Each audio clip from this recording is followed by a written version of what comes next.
কিওয়ানো তরমুজ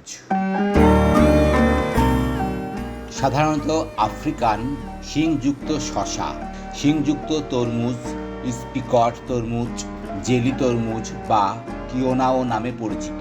এটি শসা এবং তরমুজ পরিবারের কিউকাব্যাটিসিয়াই এর একটি বার্ষিক লতা।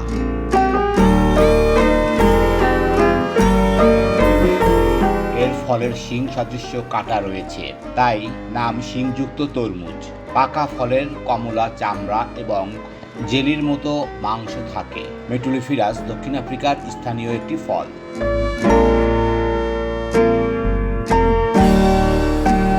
দক্ষিণ Africa, Namibia, Bosnia, Zambia, Malawi, Zimbabwe, Mozambique এবং অ্যাঙ্গোলায় সাধারণত এই ফল দেখা যায়। কিওনাও আফ্রিকার একটি ঐতিহ্যবাহী খাদ্য উদ্ভিদ।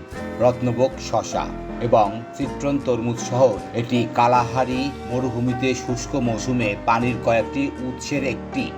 উত্তর জিম্বাবুয়েতে একে গাগা বা গাগাচিকা বলা হয় এবং এটি প্রাথমিকভাবে স্ন্যাক বা সালাদ হিসেবে ব্যবহৃত হয় এবং খুব কমই সাজসজ্জার জন্য ব্যবহৃত হয়। এটি পাকার যে কোনো পর্যায়ে খাওয়া যেতে পারে।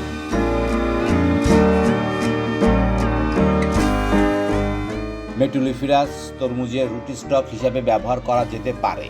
ফলের স্বাদকে জুচিনি বা কলা, শসা এবং চুনের সংমিশ্রণের সাথে তুলনা করা হয়েছে, কিন্তু বীজের উপাদান অনেক সাধারণ ফলের তুলনায় ফল খাওয়াকে কম সুবিধাজনক মনে করে তুলতে পারে। কেউ কেউ খোসাও খায়, যা ভিটামিন সি এবং ডায়েটারি ফাইবার সমৃদ্ধ।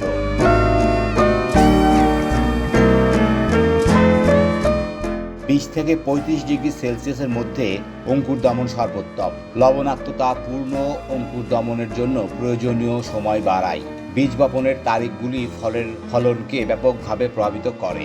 গাছ বিকশিত হতে 28 দিন সময় লাগে।